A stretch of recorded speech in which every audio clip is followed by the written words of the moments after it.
Hi everyone, welcome to the Love Safety Net. I'm Kim. And I'm Steve, and we're now looking at Chapter 3 in the Love Safety Net workbook, which is the chapter called Emotional Intelligence. I think I'm going to go out on a limb here, Kim, and make a statement. The fastest way to ruin your life is to ignore your emotional intelligence or your emotional competency, particularly once you become an adult.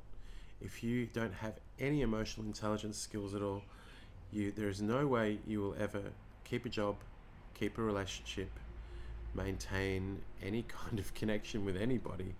If you don't have emotional intelligence as something you're focusing on, you really can kiss goodbye to a good life. Definitely.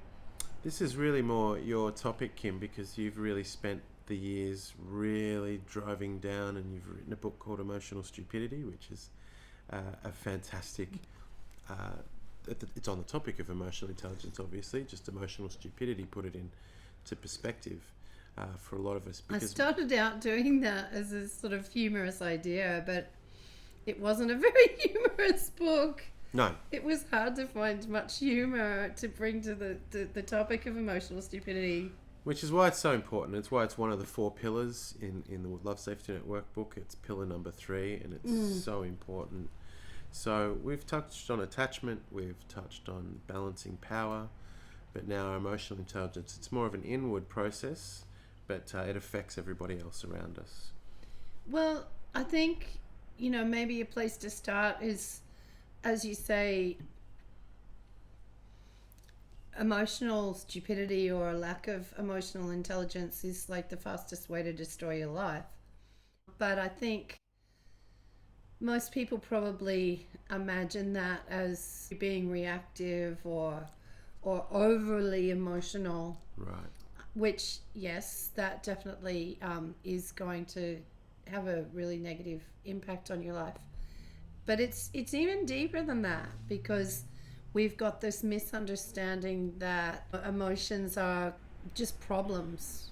Right. Yeah. Isn't it? It's just, what is generally people have positive to say about emotionality. If somebody is being overly emotional, well, that's derogatory. It's a isn't negative, it? totally, yeah. It's a negative. But the truth is that when they look at people who've had their amygdala or the emotional part of their brain damaged, or maybe even removed because of cancer, or the emotional center of their being is dampened down, but they also end up making really poor decisions. They marry the wrong people, they choose the wrong job, to the point where most of them just actually end up having to live back with their parents. Yeah, right. So emotional intelligence isn't just about controlling your emotions or bottling up your emotions or limiting your emotional response. So, Kim, in the early days when we started this work, we put together a video series called the Love Safety Net Love Boat Cruise, and we took a tour of the emotions, and we decided to isolate all of the emotions as islands on a map that we were navigating, and the different emotions all have a lesson for us. There's a message there. If we're experiencing sadness, there's a message there. Yeah, so, signal. There's definitely a signal. So in this chapter of the Love Safety Net workbook, we're touching on that, but the Love Boat Cruise, as we titled it, goes into much more depth. Into depth with each of the emotions. And I mean, I think it would be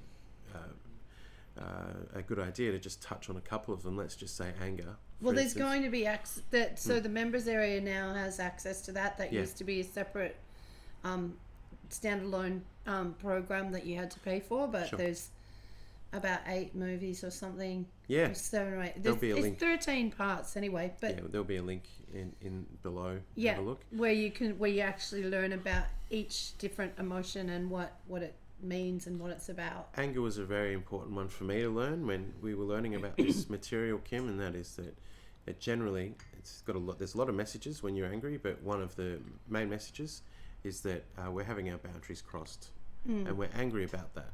And so anger is a natural response to having our boundaries crossed, Or simple, that more simple that you're being disrespected. being disrespected is probably a better way to describe it. Yeah, or we feel disrespected. You know, you could argue forever if you were being disrespectful to me, Kim, or vice versa. Yeah. But that we feel disrespected, so that anger is a response to that. So the response is important to limit, to be able to understand, and to be able to go, okay, well, I can't afford to get angry and burn the house down. No. But what is it that's telling me, yes, I'm angry. Yes, I have been disrespected. And then there's a process I feel I've been disrespected. I feel like I've been disrespected, but that process of that analysis is what's important. Yeah. And so when we tour those emotions, that is the beginning of emotional intelligence, I guess. And how do you make that analysis? Because often, you know, that's a good example. That decision, what does it mean? You know, and yes, tone of voice is really important. It really is. If somebody speaks to you in a tone of voice that you think, okay, is that person disrespecting me? Well, how do you deal with that? You know, what is the best way to deal with that? And I think that we're extremely fortunate to live at a time where we really have concrete research on that. We really do. There has been heaps of research done that's been done over really long periods of time. You know, that's covered lifetimes, looking at how different people manage their emotions and how they respond, and you know, then looking at their quality of life and how that's affected their life, which leads us to something which is about what works in the real world. So ecologically valid means that something actually works in the real world. And like, okay, so a perfect example of that is like Lisa talking in the Peers movie to the autistic kids that we often show as an example, teaching them how to deal with bullying and how to deal with people that insult you or put you down. Yeah. What is the first advice that parents and adults usually give in that situation? It's usually something along, ignore them and they'll go away. Yeah, ignore them. Or sticks and stones will break my bones, but names will never hurt me. Well, that's part of ignoring. Yeah. Oh, the other one is usually, or tell a teacher. Yeah, right. Yeah. Okay. Yeah, right. Is that really ecologically valid? I'm guessing no. Well, you were a fairly popular kid at school. Do you think that just ignoring somebody who's disrespecting you is a good idea? No, not at all. Do you think telling a teacher is a good idea? Not always. No. Certainly not. Most of the time, not.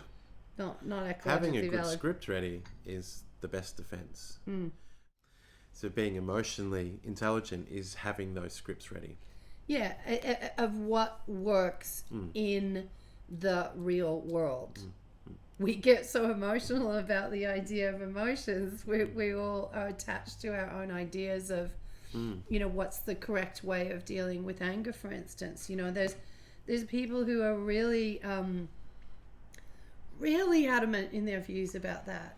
Yes. You know, to one extreme the other. Mm-hmm. Do you know, to absolutely, you should just turn the other cheek. If you even have an angry reaction towards somebody disrespecting you, which is what usually triggers anger, by the way, you're a bad person. Well, I'm telling you, you're not a bad person. It's actually the other way around. If people are disrespecting you and you don't have any kind of emotional response to that anymore, that means that you have really been systematically abused your whole life and you've got really big problems. Yeah, sure. Because, you know, we have those reactions for a reason.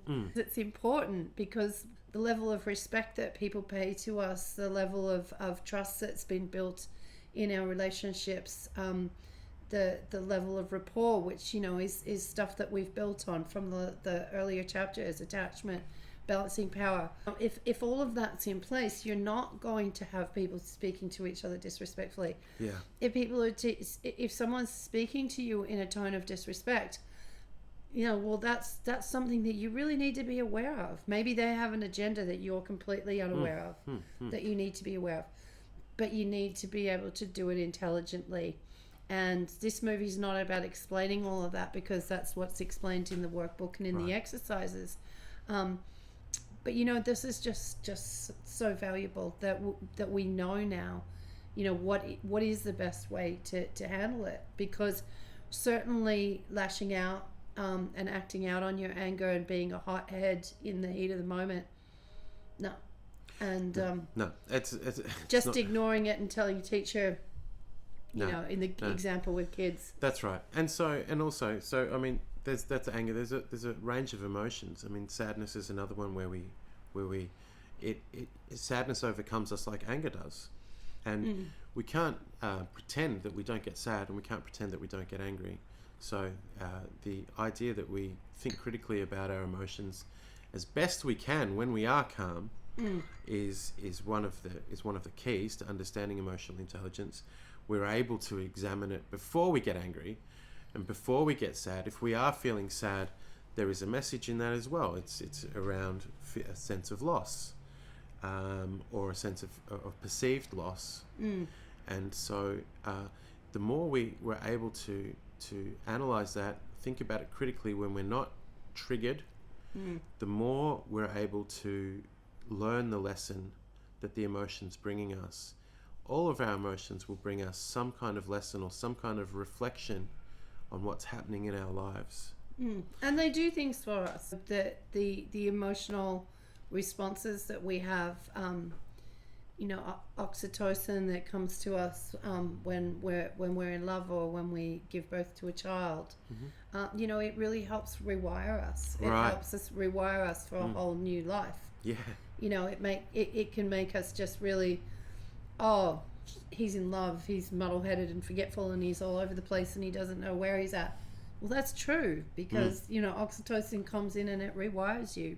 If you really have fallen in love, or when you've had a child, or those situations where we get a really big rush of oxytocin, your life's going to change. You got to be ready for things to be rewired.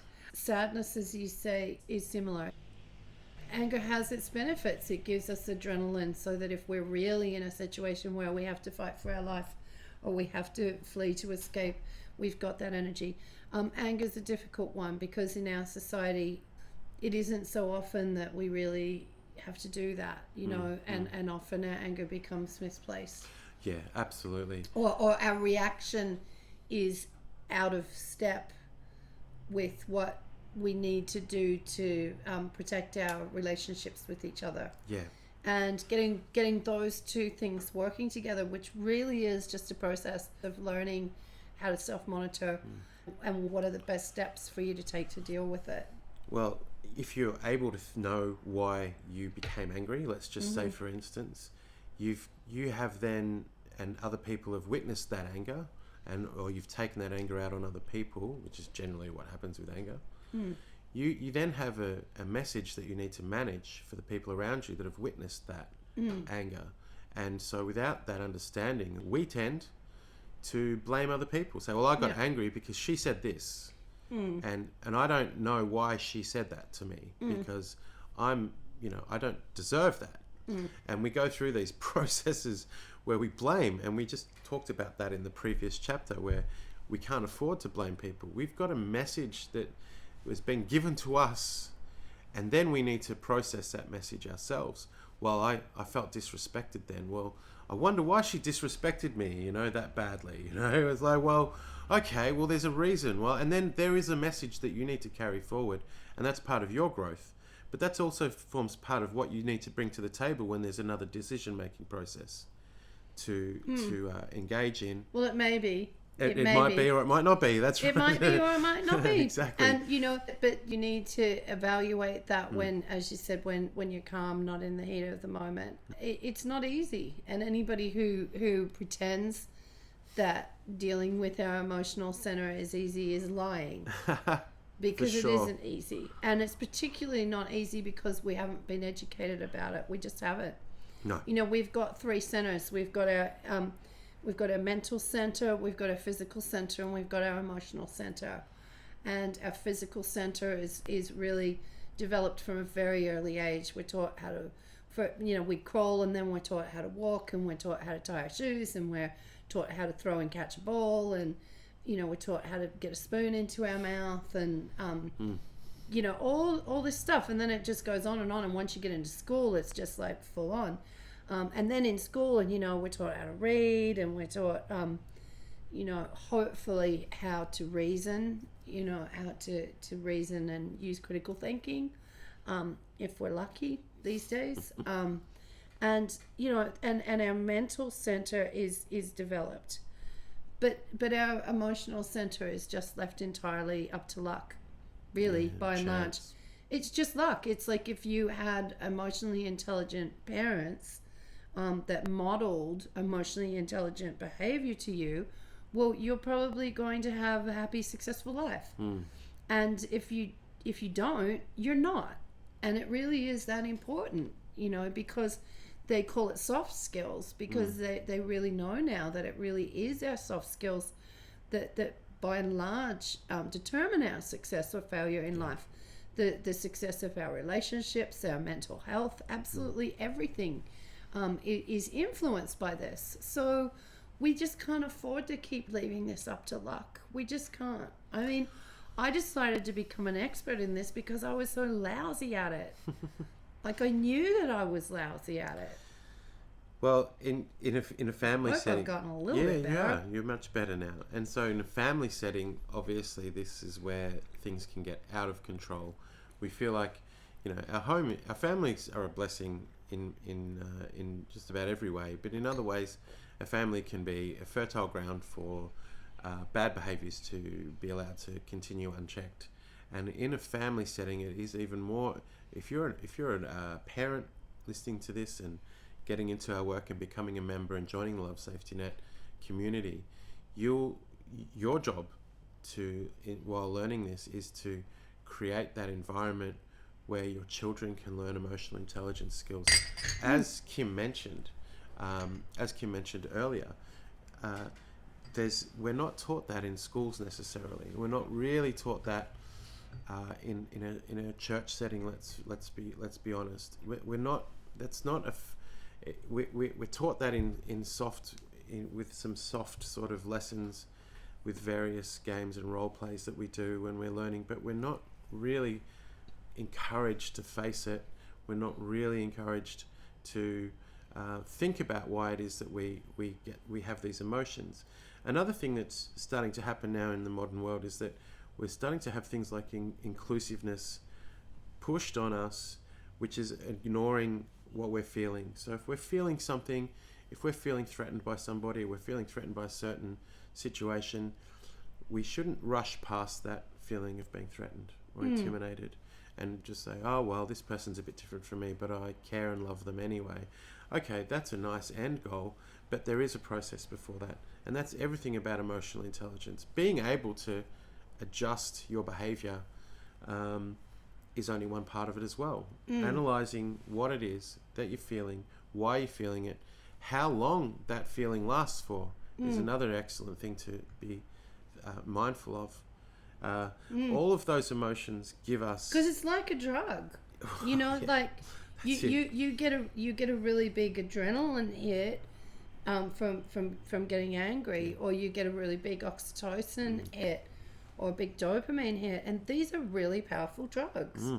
It's like, that you shouldn't this gets back to the advertising thing, sorry, but Sure. you know that you shouldn't drive when you're drunk. Do you know? Right. But do you know that you shouldn't actually go out and make big spending purchases when you're actually feeling emotional? Yeah, right. Have you been educated about that? Or you shouldn't make big decisions about anything when you're feeling emotional? These are signals for us that we need to sit down and go, wow, look at what just happened. Now, what triggered that? That's something that I need to give attention to. Yeah. But we also have to learn to regulate our response to that and know how powerful these chemicals, these neurochemicals that make us have these emotional responses. These are, we have to be on top of it, because if we're not on top of that, or if we don't have an understanding of that, well, then again, we're just really absolutely sitting ducks for emotional manipulation. Oh, Emotional 100%. manipulation in all sorts of different forms. Usually people selling us stuff, Yeah. you know, Right. and in one means or another these days, somebody's trying to sell you something, even if it's just a TV show you're watching or the movie that you're watching or the news that you're watching. Yeah. They're all trying to sell you something. They're trying to sell you their point of view. They're trying to sell you their ideas on whatever. Yeah. And that's fine. Absolutely. But, you know, critical thinking and logic, you know, It's your best defense. is really much better. You know, yes, the emotions that we have, you know, my Spock part is coming out now, but the emotions that we have are data. You know, they're data that we have to be able to look at. Look at how I always feel this way when I'm around that person. What does that mean? Look at how I always react this way when Steve says this and this and this to me. Oh, okay, what does that mean? You know, this is incredibly important data for us to take in and for us to register. But unfortunately, people are not using their emotions in that way. They're using their emotions as tools for manipulation. Yeah. And they're allowing themselves to be manipulated by people who are doing the same thing to them to try and actually just, you know, win them over to buying something or believing a certain thing or Sure. whatever. And it creates chaos. Oh, absolutely. It creates chaos. You've said something really important there, Kim. So it's not just the inward thing that we're focusing on here too. I mean, there's an implied additional bit of advice we have here. The people that are trying to advertise to us and are trying to get in, they know about those feelings of dopamine. They know about dopamine. They know about oxytocin. They know about our adrenaline system and hormonal responses and everything. The marketers and advertisers know it, and they know it really clearly. They know exactly what they are doing. Those millions and billions of dollars that they're spending to influence our thinking includes that knowledge that they have of us. So we have to be ready to be aware of that. And they use some very simple techniques. They introduce uncertainty, they introduce the concept of scarcity, and then they introduce the concept of anxiety. And it's a very straightforward process that they're using, but it's not dressed up as that. It's dressed up as something amazing that's going to change your life for the better. And that feeling that you're getting, they know that you're feeling that. So we really, it's not a conspiracy theory. It's just we have to be aware of that. And like you said, Kim, you know, don't go spending money when you're feeling emotional. But that's not what the advertisers want. They go, we know when they're going to be feeling this kind of emotion, and we know it's going to be at this time of the day or this time of the year or whatever it is, and that they're going to use that against us. Not just spending money, just not making any really big decisions when you're emotional. Like once your amygdala is firing, you know, once you've been triggered emotionally, you know, your IQ about halves. Right. That's really something to think about, you know, and that is why people actually say that if you're somebody that's emotional, it's kind of implied that you're stupid. Right. But that's not actually it, because if you don't take notice of what triggers your emotions and if you don't know what they mean, well, then you're really going to end up being stupid. Do you know, it's that learning to be able to just take that step back. I've heard it explained as be a bigger container. So rather than your emotions overwhelming you being a bigger container for your emotions, so that they're an event that's happening within you that you can still see in a larger perspective. Yeah. To be able to be able to make really good quality decisions for yourself. And you're not making yourself a target if you make yourself a bigger container. So if you're overflowing with emotion, Kim, and anybody, you then become a target for other people around you as the problem.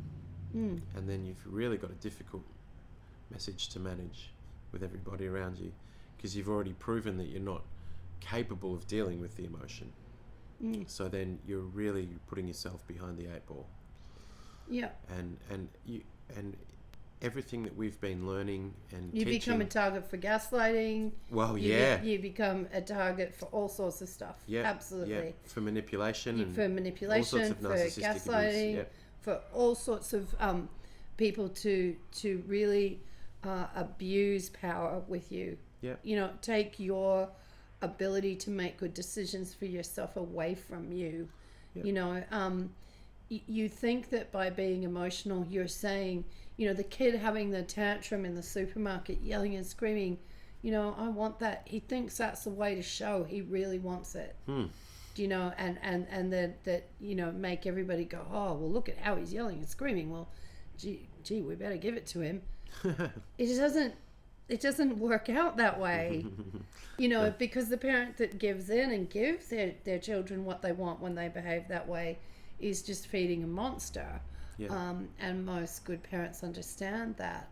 But it's really no different as we get older. If we're still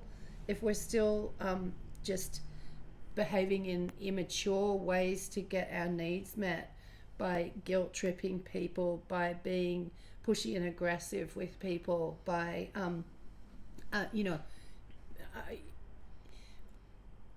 okay, that's not a nice thing to do, and it doesn't build strong relationships. But it also, exactly as you say, it also leaves you vulnerable. It leaves you as a target. You might undermine your own position, and Yeah. you have to strengthen your position in any relationship at all times, and that's about balancing power, which was our second pillar. So emotional intelligence is our third pillar, and I don't know if we need to.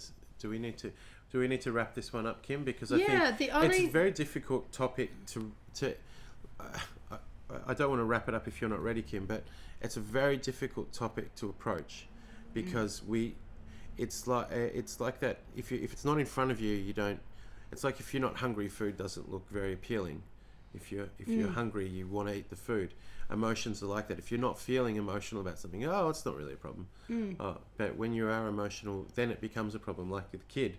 The kid wants the candy bar, and they're going to scream, and they're going to scream, and they're going to scream.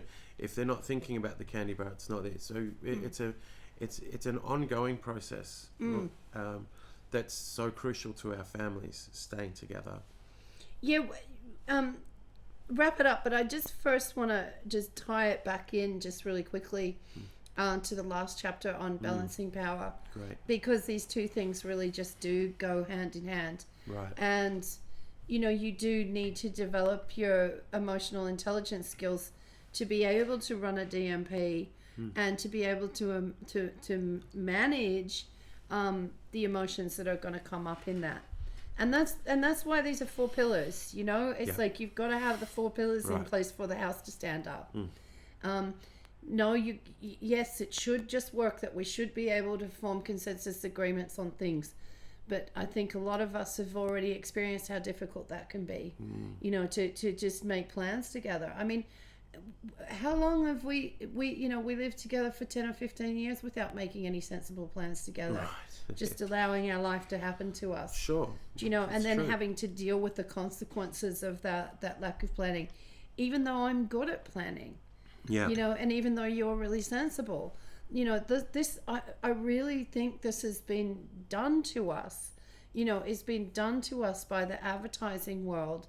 That has really gotten, and I just want to use an example of that is, you know, the negotiation table that you're sitting around to run a DMP with your family, and your kids are sitting at that table. If you've got them, you can still just do this. If you're a couple, you don't have to have kids. You might even want to involve your in-laws in this. You might want to involve your brothers and sisters in this, your extended family, or even your neighborhood, whoever is the team that you're trying to actually make things happen with, that you're working with, you know, staff. I mean, we're about to launch into hopefully doing a clinical trial with this work with university students that are going to be living with us. So, you know, you're all sitting around the table and you're making these decisions. Now, I want you to think about it. How many people are lobbying behind your kid's position? You know, Right. You've got, you know, what big corporations have you got there behind your kids? Right. Saying, you know, Nike, Calvin Klein underwear, whatever it is that they think that they absolutely have to have, or, you know, they're going to be not part of the clique or whatever. And so I'm not being insensitive to that, because Sure. that's real. Those feelings, those needs behind that are real, but it has to be discussed, and it has to be made conscious, our decision making about these things, not just us falling victim to, like you were talking about, the scarcity, and what was the next one? Anxiety. And the anxiety. It starts with uncertainty. Yeah. And uncertainty. But how they create this feeling of anxiety in this, and I know this because I studied advertising at school, is they create this anxiety in people by making us feel insecure about ourselves. You know, they are out there. They are making your kids feel insecure about themselves. They're making your husband feel insecure about himself. Right. They are out there. You know, Banksy had a really great quote saying it that you can look up. But, you know, and they really are. They're trying to make you feel that you're not thin enough, you're not fun enough, you're not funny enough, you're not pretty enough. You know, you're not happy enough, you're not sexy enough. Sure.